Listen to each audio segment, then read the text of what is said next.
복되인 주일 이 시간에 여기까지 나오신 여러분들 위해 하나님의 크신 은혜가 함께하기를 진심으로 기원합니다. 아울러 여러 가지 사정으로 영상으로 예배에 참여하는 모든 분들에게도 동일한 은혜가 있기를 기원합니다. 계속해서 여호수아 말씀을 읽어나가고 있습니다.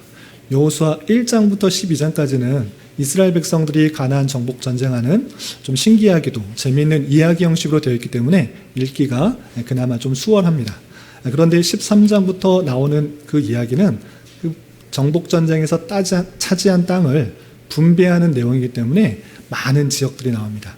우리에게 익숙한 지역이 아니라 발음하기도 쉽지 않고 또 그 지역이 어딘지도 잘 알지 못하기 때문에 13장부터 나오는 그 이야기는 좀 읽기가 쉽지는 않습니다. 그래서 대부분 어떻게 하느냐, 마치 성경에서 나오면 족보가 나오면 빨리빨리 읽고 그냥 넘어가듯이 13장부터는 땅 분배하는 내용, 여기가 어딘지도 모르고 잘 모르니까 그냥 스킵하듯이 쭉 이해하지 않으려고 하고 넘어가는 경우가 많이 있는 것 같습니다.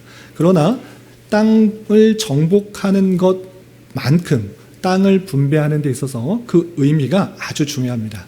그 의미를 잘 알 때 그 땅을 분배함으로 말미암아 얻을 수 있는 다양한 영적 교훈들이 있기 때문에 오늘 특별히 오늘 말씀 읽을 본문인 여호수아 16장, 요셉 지파 중에서도 에브라임 지파가 차지한 땅의 분배를 받는 그 모습을 통해서 어떤 교훈을 얻을 수 있고 이것이 어떤 영적 의미가 있는지 어떻게 우리가 삶으로, 실제 삶으로 교훈받을 수 있는지 생각해 보는 시간을 갖도록 하겠습니다. 오늘 본문에 들어가기 전에 다시 한번 여호수아 말씀을 잠깐 보도록 하겠습니다. 1장부터 5장까지는 약속의 땅으로 건너간 내용, 반복하는 이유는 여러분들의 계속적으로 여호수아의 내용들을 머릿속에 계속 기억하고자 계속 반복하는 것입니다. 이 자리에 신앙을 오래 하신 분도 있고 신앙을 처음 하신 분들, 특별히 어린 친구들도 있기 때문에 계속 반복하면서 성경의 내용들을 잘 익히고 배우는 시간이기 때문에 함께 집중해서 잘 볼 수 있길 바랍니다. 그리고 13장부터 21장, 오늘 본문에 해당되는 내용은 정복한 가나안 땅을 분배하는 것, 분배하는 내용 중에 한 부분이다 이렇게 생각하시면 되고요. 그리고 여호수아의 마지막 장에서는 분배하고 끝 이것이 아니라 그 땅에서 오직 여호와만 섬겨야 될 것을, 하나님의 말씀대로 살아야 될 것을 강조하는 내용으로 맞춰진다. 이렇게 염두에 두시고 읽어나가시면 되겠습니다. 그리고 오늘 16장인데 그 앞에 어떤 내용들이 있는가 잠깐 살펴보면 13장부터 땅을 분배하는 내용이 나옵니다. 13장 가장 먼저에서는 요단 동쪽 편, 가나안 땅은, 정복한 땅은 하나님께서 말씀하신 땅은 가나안 땅, 그러니까 요단 서쪽인데 요단 동쪽도 땅을 차지하게 되었습니다. 그래서 요단 동쪽에서는 어떤 지파가 차지했는지에 대해서 나오고요. 14장에서는 요단 서쪽을 어떻게 분배하는지에 대해서 나옵니다. 이것도 그냥 지파의 주장에 따라서 하는 것이 아니라 제비 뽑는 방법으로 하나님의 말씀에 따라서 제비 뽑는 방법을 통해서 분배하게 된다라는 내용이 나오고요. 그리고 15장, 가장 먼저 유다 지파가 제비를 뽑는 장면이 나옵니다.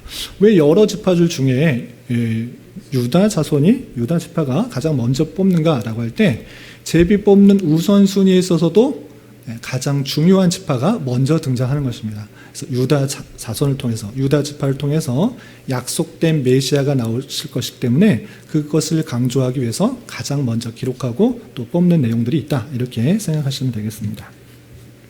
그리고 염두에 두을 것이 무엇인가? 가나안 땅을 분배하는데 그 기본 원칙들이 있습니다. 여러 가지 것들이 있겠지만 세 가지 꼭 기억해야 될 것이 있습니다. 첫 번째는 아까도 말씀드렸다시피 힘 있는 사람 위주로 또는 먼저 난 사람 위주로 땅을 분배하는, 땅을 차지하는 것이 아니라 제비 뽑기를 통해서 분배하도록 했습니다. 하나님께서 그렇게 말씀하셨고 그대로 순종했습니다.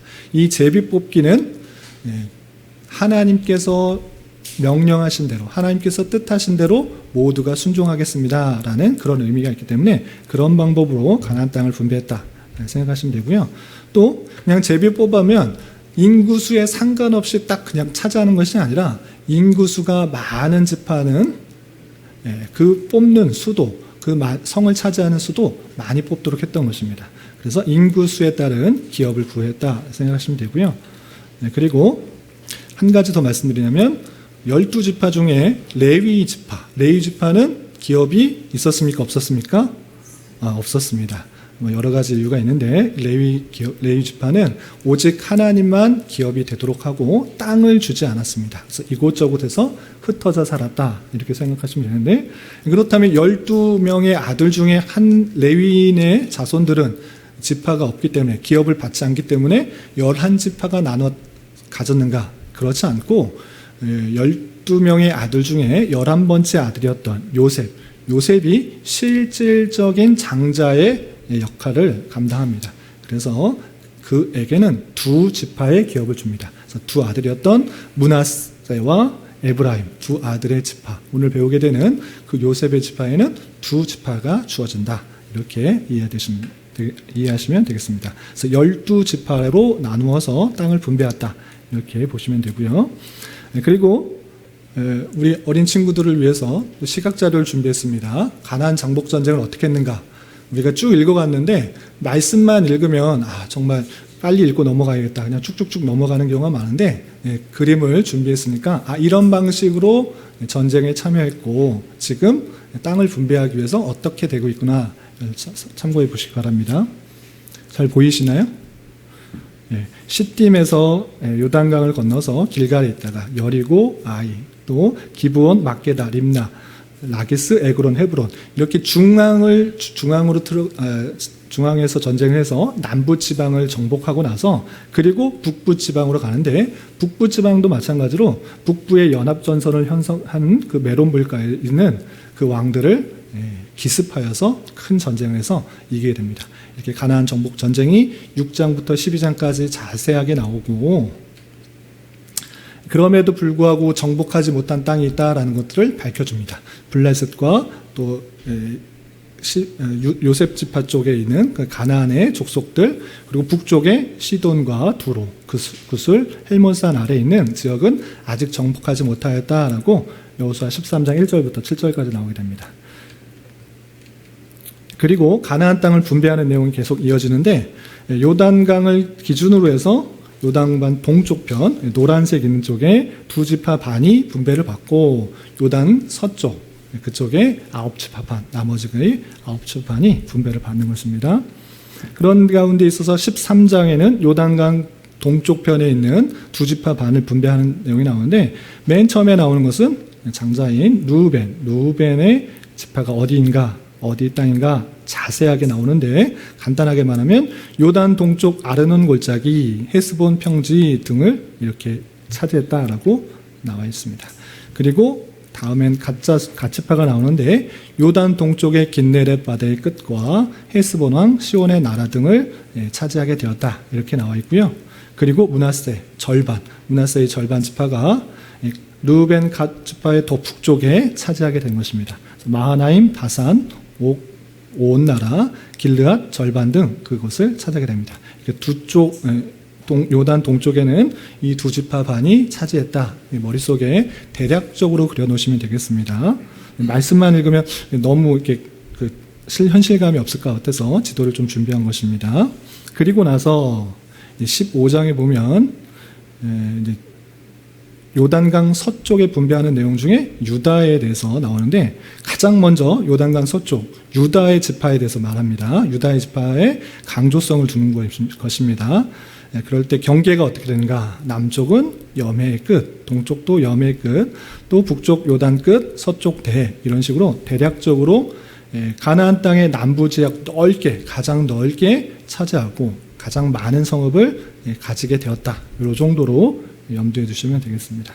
그리고 나서 유다 지파가 다 분배받고 제비 뽑고 나서 나오는 것이 요셉 자손들 중에서 에브라임 먼저 나오고 그 다음 므낫세가 나옵니다. 오늘 16장에서는 에브라임 지파가 뽑아서 차지한 지역, 그리고 내일 읽게 돼서는 므낫세가 차지한 지역에 대해서 계속 나오게 됩니다. 그리고 나머지 다른 지파들이 차지하는 내용들이 계속 이어지는데, 왜 자꾸 내게 주는 땅도 아닌 것 같은데, 어딘지도 잘 모르겠는데 왜 이렇게 땅 분배의 내용이 나오는지 오늘 말씀을 중심으로 해서 끝날 때 또 생각해 보도록 하겠습니다. 우선 말씀의 내용부터 살펴보겠습니다. 1절부터 4절까지는 요셉의 자손들, 에브라임 지파와 므낫세 지파 두 지파가 얻은 땅에 대해서 말하고 있는데, 이들도 마찬가지로 그들이 이 땅을 달라, 좋은 땅을 달라 한 것이 아니라 제비를 뽑았더니 이 땅이 나온 것입니다. 일단 1절부터 3절까지 읽으면서 요셉 자손이 뽑은 지역이 어딘지 한번 읽어보도록 하겠습니다.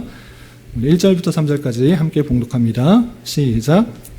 요셉 자손이 제비 뽑은 것은 여리고샘 동쪽 곧 여리고 곁 요단으로부터 광야로 들어가 여리고로부터 베델 산지로 올라가고 베델에서부터 루스로 나아가 아래쪽 속의 경계를 지나 아다롯에 이르고 서쪽으로 내려가서 야블렛 쪽 속의 경계와 아래 베토론과 게세레까지 이르고 그 끝은 바다라. 예, 여기 짧은 구절에서도 이 지역이 익숙합니까? 아니면 좀 낯섭니까? 예, 익숙한 곳도 있고 낯선 곳도 있습니다. 우리 익숙한 곳은 어떤 지역이 있습니까? 베델, 또 여리고, 네? 유다?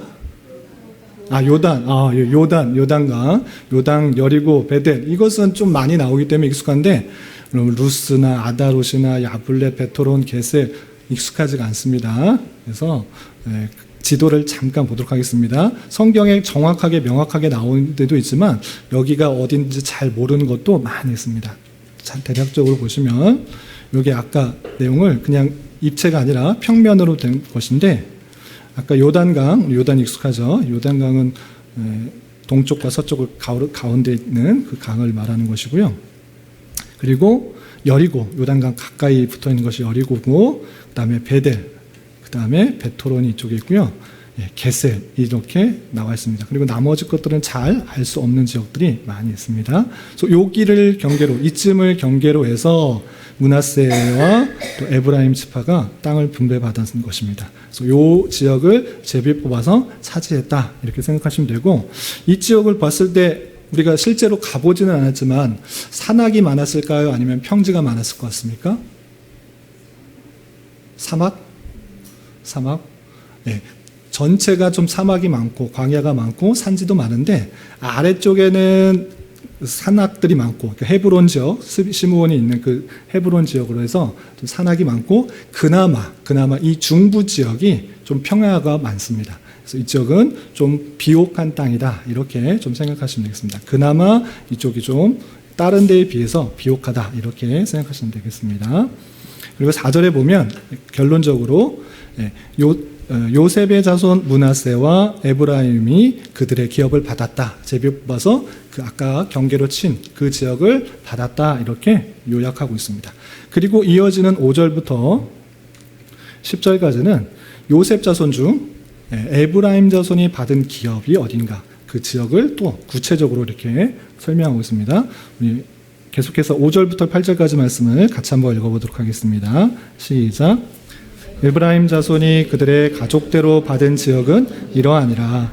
그들의 기업의 경계는 동쪽으로 아달롯 앗달에서 윗 베토론에 이르고, 또 서쪽으로 나아가 북쪽 믹무다에 이르고, 동쪽으로 돌아 다낫 실로에 이르러 야노아 동쪽을 지나고 야노에서부터 아다롯과 나하라로 내려가 여리고를 만나서 요단으로 나아가고, 또 답바에서부터 서쪽으로 지나가서 가나 시내에 이르나니 그 끝은 바다라. 에브라임 자손의 지파가 그들의 가족대로 받은 기업이 이러하였고, 에브라임 자손이 받은 기업이 어딘지 쭉 설명하는데 익숙하십니까? 잘 모르고, 정말 무슨 말을 하는지 발음하는데 자체 강조점을 두면 이게 어디 지역인가 그럴 수 있어서 대략적으로 지도를 다시 한번 보여드리겠습니다. 이 전체에 있어서 에브라임 지역은 아까 뽑은 땅이 여기인데 에브라임 지역만 설명하고 있는 것입니다. 에브라임 지역은 그 지역 중에서 아래쪽, 정말 비옥한 중에서도 또 비옥한 그쪽이다 생각하시면 되겠습니다.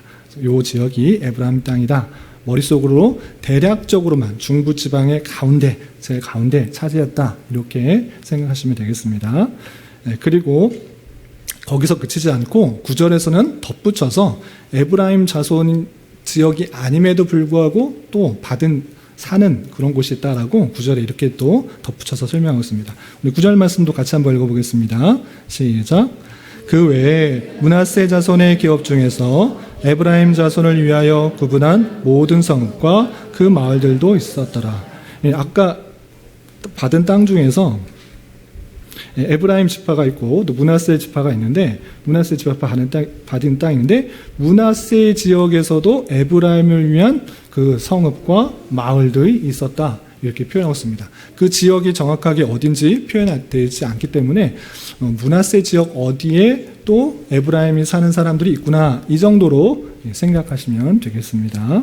그리고 마지막 절 10절, 그럼에도 불구하고 차지한 땅에서 그들의 연약함들이 또 등장하고 있는 것입니다. 마지막 절인 여호수아 16장 10절 말씀 같이 한번 읽어보겠습니다. 시작.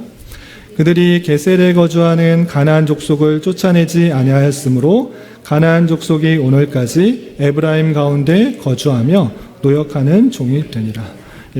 여호수아 이스라엘 백성들이 함께 힘을 모아 전쟁에서 다 승리는 했지만 그럼에도 불구하고 모든 지역을 갈 정도로 이 여호수아가 오래 살았다는 것은 아닙니다. 그렇기 때문에 거기 남아있는 아직 쫓아내지 못한 족속들이 있을 때 여호수아가 다 전쟁에 참여한 것이 아니라 내가 땅을 분배해 줄 테니 그 땅 안에 있는 족속들을 다 쫓아내라, 너희들이 다 쫓아내고 진멸하고, 이렇게 하도록 했는데 에브라임 지파가 그렇게 했다고 그러는 겁니까? 못했다고 그러는 겁니까? 못했다. 게셀에 거주하는 가나안 족속을 쫓아내지 아니하였다, 이렇게 표현하고 있습니다. 쫓아내지 않고 뭐 어떻게 됐느냐?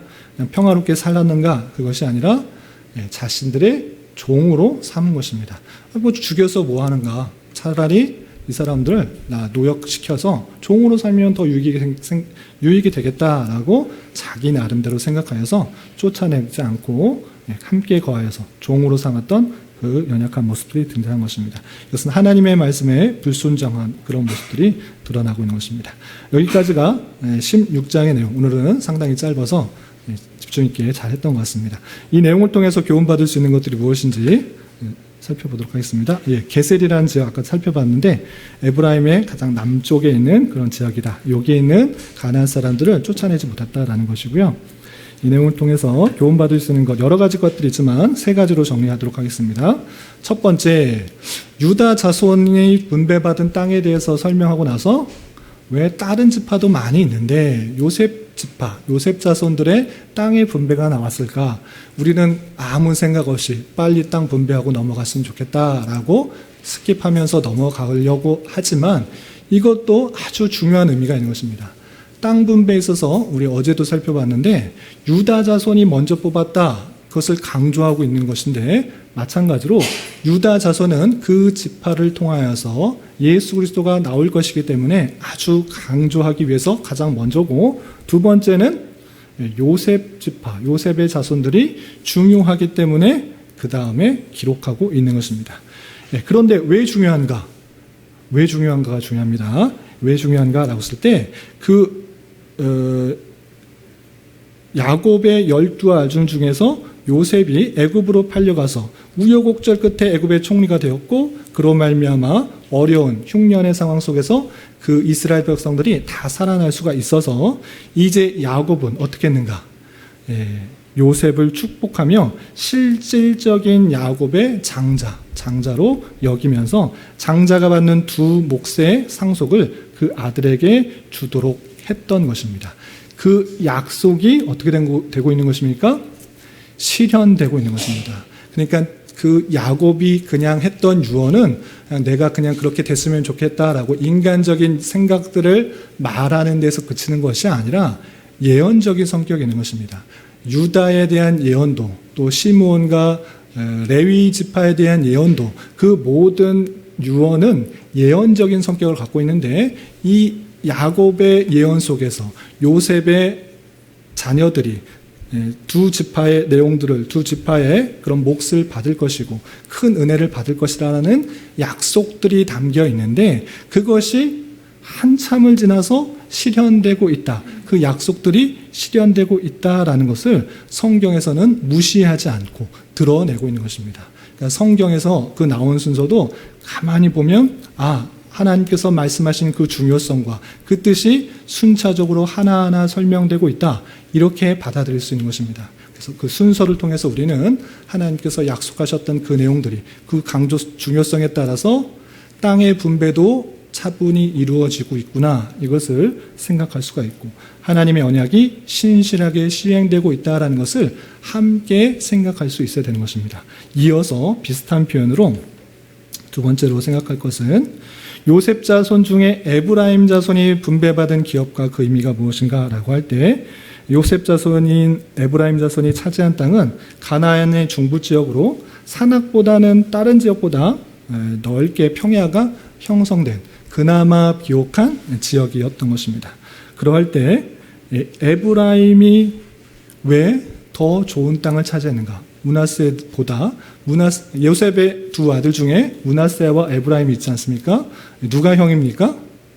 므낫세, 동생이 에브라임인데 왜 동생이 먼저 그 땅을 차지하고 또 뽑아보니 좋은 땅을 차지했는가? 이것도 별 생각 없이 그냥 차지했나 보다, 이렇게 생각하고 넘어가는 것이 아니라, 야곱이 그 요셉의 두 아들을 축복할 때 그냥 두 손을 해서 축복한 것이 아니라 오른손과 왼손을 어긋맞춰서 동생을 더 축복하고 있는 내용이 있던 것입니다. 그냥 그랬나 보다, 야곱이 그냥 실수했나 보다, 이것을 말하는 것이 아니라 앞으로의 약속, 하나님의 뜻이 그렇게 진행될 것을 이미 창세기에서 보여주고 있는데 그 말씀들이 신실하게 이루어지고 있는 것을 함께 설명하고 있는 것입니다. 여호수아만 따로만 떼어서 읽으면 이런 내용에 대해서 전혀 생각할 수 없으나 창세기를 읽어온 우리로서는 정말 그 약속, 그 예언, 그 축복이 신실하게 실행되고 있다라는 것을 우리는 깨달아 알 수가 있는 것입니다. 이것을 통해서, 땅 분배를 통해서 계속적으로 강조하고 있는 것이 무엇입니까? 하나님의 뜻, 하나님의 약속, 하나님께서 언약하신 그 모든 것들이 하나하나 신실하게 이루어지고 있음을 보여주는 사건이다. 우리에게는, 우리가 진짜 실제 그 땅을 받는 것도 아니고 땅 이름도 모르겠고 내가 기업으로 삼을 것도 아니기 때문에 정말 지루하고 따분하고 빨리 넘어갔으면 좋겠다라고 생각할 수 있지만, 성경을 우리는 창세기부터 요한계시록까지 함께 받는 그런 입장에서 창세기에서 하셨던 그 모든 예언과 약속의 말씀들이 하나하나 이루어지고 있다라는 것을 보여주고 있다라는 사실을 잊지 말아야 되는 것입니다. 그래서 여기서 단순히 야곱의 축복, 야곱의 예언이 실현되는 것으로 그치는 것이 아니라 이스라엘 백성 12지파가 그 땅을 모두 차지하는 것을 통해서 우리는 무엇을 생각해야 되는 것입니까? 아브라함에게 하셨던 그 약속이 한참을 지나서 500년을 지났지만 실현되고 있구나, 이것을 함께 생각해야 되는 것입니다.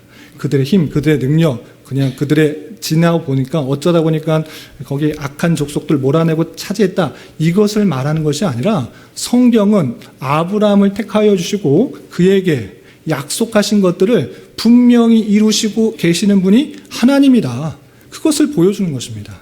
아브라함을 택하여 주시고 자손의 번창과 이 땅을 줄 것이라 말해 주셨는데 그 말씀이 진짜로 이루어지고 있다, 그 언약을 실현하시는 분이 하나님이시다라는 것들을 보여주고 있는 말씀이다라는 것을 잘 깨달아야 되는 것입니다. 그래서 이 말씀을 통해서, 땅 분배를 통해서 우리는 어떤 것을 깨달아야 되냐? 하나님께서 약속하신 것은 반드시 이루신다. 아브라함에게 하셨던 약속, 비록 500년이 지났지만 하나님께서 말씀하신 그대로 이루어지고 있구나, 그 현실이 이루어지고 있구나, 이것을 잘 깨달아 알아가야 되는 것입니다. 그런데 여기서 그치면 안 되는 것입니다. 그냥 이스라엘 백성들에게 땅 주신다고 약속했는데 땅을 주셨구나, 약속, 이스라엘 백성들에게 약속을 이루어 주시는 하나님이구나, 이 정도로 아는 것에 그치는 것이 아니라 하나님이 언약을 실현하시는 하나님이신데 이 하나님이 궁극적으로 인간들에게 무엇을 약속하셨는지를 잘 깨달아야 되는 것입니다. 성경, 우리는 여호수아만 갖고 있는 것이 아니라 창세기부터 요한계시록까지 함께 갖고 있는 그런 우리에게 주신 그 말씀으로서는 하나님께서 궁극적으로 인간에게 무엇을 하셨는지를 잘 아는 것이 중요한 것입니다. 그럼 무엇이냐? 하나님께서 최초로 만드신 그 인간이 타락하고 부패하여서 완전히 영적으로 죽은 상태인데, 그럼에도 불구하고 하나님께서 먼저 그에게 약속을 하신 것입니다. 그럼 무엇을 약속하신 것입니까? 메시아, 너희들이 영적으로 죽어서 하나님의 놀라운 은혜를 받을 수 없는데, 끊어진 관계에 있는데 내가 그럼에도 불구하고 너를 구원하겠다. 너희 스스로는 구원받을 수 없지만 내가 너 사단의 권세, 뱀의 후손들의 머리를 상하게 할 여자의 후손을 주겠다. 이것을 창세기 3장 15절에 말씀하신 것입니다. 타락하자마자 하나님의 놀라운 계획을 선포하신 것입니다. 인간의 힘으로 스스로 구원받을 수 있는 것이 아니고 내가 택하신 그 백성들을 구원하기 위해서 여자의 후손을 통해서 뱀의 머리를 상하게 할 사람을 보낼 것이다. 그 사단의 권세, 영적으로 하나님과의 관계를 끊는 영적 사망의 권세를 끊고 하나님 관계를 온전히 이어서 주님과의 영원한 친밀한 교제 가운데 영원히 살아갈 그 구원을 약속하신 것입니다. 하나님께서는 인간에게 그것을 확실히 약속하신 것입니다. 이 약속이 정말 믿어지지 않는 부패한 타락한 그런 인생이기 때문에 다양한 방편으로 알려주시는 것입니다. 아브라함을 택하여 주시고 내가 너 자손을 통해서 번성하게 하겠다. 땅을 주겠다. 그리고 그 약속의 언약의 내용들을 자세히 살펴보면 그냥 민족의 번성과 땅을 약속하는 데 그치는 것이 아니라 너의 자손을 통해서 너 원수를 상하게 할 그 사람을 나타나게 하겠다라고 약속해 주고 있는 것입니다. 성경 전체는 하나님께서 택하신 백성들을 구원하시기 위해서 얼마나 그 뜻을 보여주시는지 약속하시고 보여주시고 율법으로 확인시켜 주시고 다양한 의식을 통해서 메시아가 올 것이라는 것들을 알려주는 말씀으로 창세기부터 선지서 그리고 성경 신약 요한계시록까지 그 약속의 말씀으로 가득 차 있는 것입니다. 택한 백성을 구원하시기 위해서 어떻게 하실 것이란지 약속하였는데 알려주셨는데 좀 믿어라. 좀 믿어라. 너희 눈에 보이는 것 다양하게 알려주지 않았느냐. 그 말씀을 믿음으로 내가 언약을 이루시는 분이니 이루는 자이니 그것을 믿음으로 말미암아 우리가 구원받게 된다는 사실들을 우리는 잘 깨달아야 되는 것입니다. 성경 전체는 우리가 하나님에 대한 올바른 지식이 없기 때문에 우리 스스로 선행과 어떤 의로 구원받을 수 없기 때문에 이 죄악된 인생을 아무 죄 없으신 예수 그리스도를 보내주셔서 그가 우리의 모든 죄를 다 담당하시고 십자가에 달려 돌아가심으로 말미암아 우리 죄가 사해지고 구원을 받게 된다는 것을 알려주는 말씀인 것입니다. 그 놀라운 사랑의 말씀들이 믿어지지 않을까 봐 하나님께서는 율법을 통해서 또 한 자손을 택하여 주셔서 확실히 일어나는 거 보이지 않느냐? 보이지 않느냐? 보이지 않느냐? 그것도 믿어지지 않는다고 하면 율법을 통해 제사의식을 통해 절기를 통해 좀 봐라. 그리고 너희들이 해야 될 것은 그 모든 것을 통해서 그 자체가 하나님께서 주신 율법이고 오실 메시아에 대한 그런 놀라운 예언인 줄 알아. 예수 그리스도를 믿음으로 말미암아 구원받게 된다라는 것을 그 약속을 온전히 믿음으로 말미암아 구원받게 된다는 사실을 잊지 말아야 될 것입니다. 구약은 하나님께서 택하신 백성을 구원하시기 위해서 오실 메시아에 대한 약속의 말씀이 어떻게 이루어지고 있는지 세부적으로 말씀해 주시는 하나님의 열심과 하나님의 놀라운 사랑이 담겨있는 그 말씀이신 것입니다. 자세히 읽어보면 그냥 딱딱하고 힘든 그런 내용이 아니라 얼마나 그 택하신 백성을 구원하시기 위해서 한 백성을 택하시고 이스라엘 백성을 택하셔서 그 모든 사건들을 보여주면서 언약을 약속을 이루는 분이다. 내가 아담과 하와에게 약속하지 않았느냐.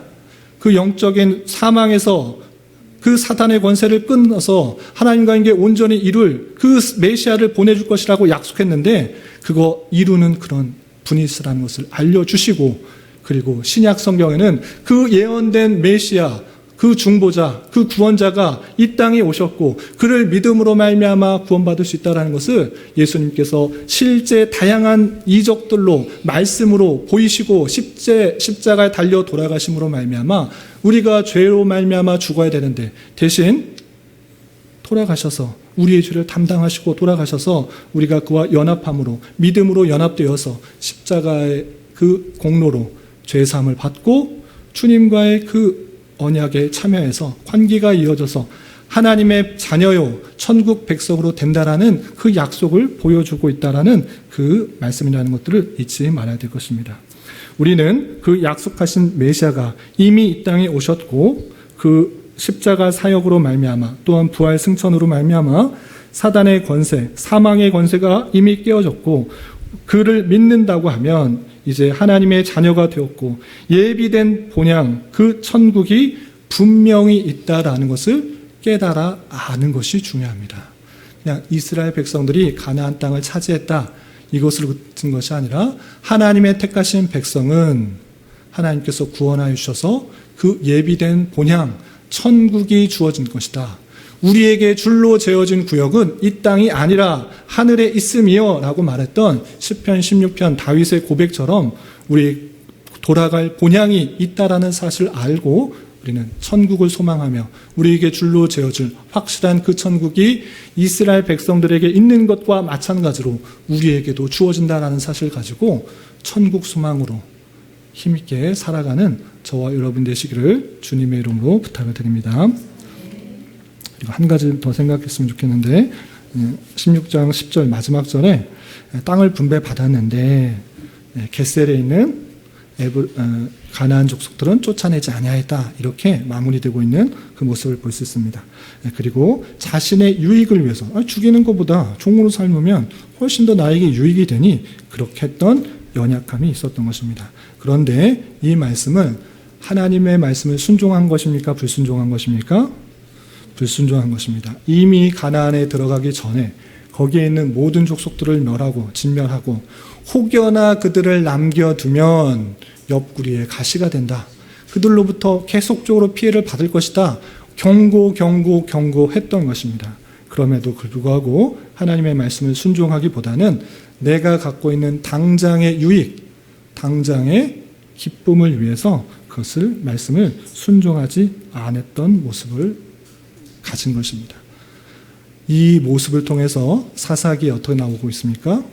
그들이 계속적으로 그 민족들을 이스라엘 민족들을 괴롭히고 또 우상 숭배하게 하는 그런 일들을 일으켰던 것입니다. 뿐만 아니라 에브라임과 므낫세가 차지한 그나마 비옥하고 좋은 그 지역이 북이스라엘로 남과 북이 나뉘어졌을 때 부패와 타락의 온상이 되었던 것을 보게 되는 것입니다.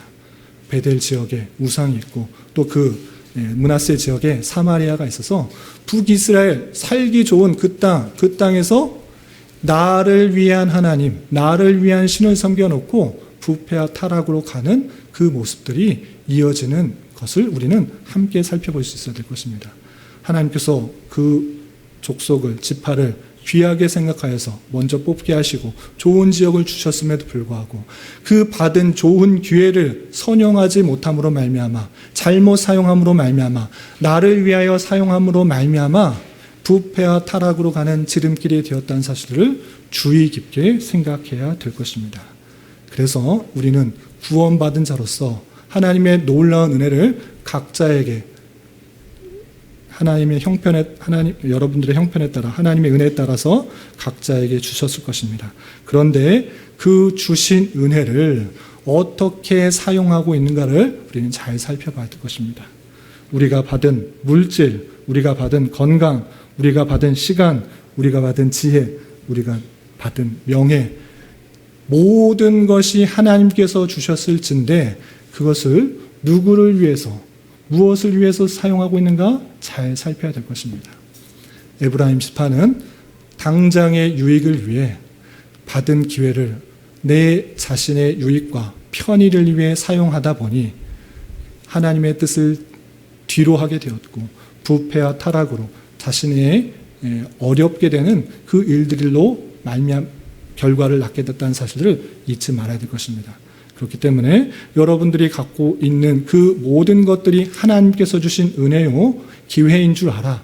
하나님께서 원하시는 것들이 무엇인지를 잘 생각해 보며 하나님의 말씀에 긴주하여 살아가야 될 것입니다. 돈이 많이 벌리면 그것이 하나님의 은혜다, 섣불리 말하는 것이 아니라, 물론 하나님께서 주셨지만 그것을 선용하지 못하면 그 받은 부, 명예, 그 건강 때문에 하나님을 외면하고 자신의 유익만을 위해서 살아가는 그런 부패와 타락, 탐욕으로 빠지게 되어서 우상숭배, 하나님께서 싫어하는 그 모습 가운데 나아가게 될 수 있는 줄 알아 삼가 조심해야 될 것입니다.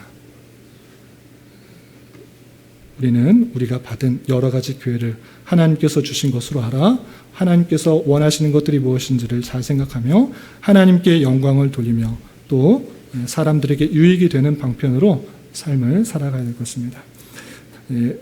그렇지 않고 오직 나의 유익과 만족만을 위해서, 당장의 편의를 위해서 사용하게 될 때 자칫 오직 나를 위한 하나님을 위한 섬기는 그런 이 땅의 종교들과 같은 탐욕의 모습, 우상숭배의 모습으로 나아갈 수 있게 됨을 주의하여 하나님의 뜻에 맞춰 주신 기회를 잘 선용할 수 있는 저와 여러분이 되시기를 주님의 이름으로 부탁을 드립니다. 기도하겠습니다. 하나님 아버지 감사합니다. 오늘 말씀을 통하여 요셉의 자손들의 영토를 뽑아 제비 뽑아 결정하게 된 말씀을 살펴보았습니다. 이런 말씀을 대하는 자로서 아브라함에게 하신 약속을 반드시 지키시는 여호와 하나님께서 우리에게 여자의 후손으로서의 예수 그리스도를 통해 구원을 얻게 하시며 영원한 천국에서의 삶이 있음을 확실히 보여주셨다는 사실을 잊지 않게 하여 주시고 우리에게 주어진 삶의 모든 자유와 기회를 선용하여 하나님을 기쁘시게 하며 사람들을 유익되게 하는 일로 사용되게 하여 주시고 많은 고난과 역경을 통하여 오직 하나님만을 의지하며 천국 백성으로 성화되어 가는 과정으로 잘 사용할 수 있도록 인도하여 주시옵소서. 예수님의 이름으로 기도 올리옵나이다. 아멘.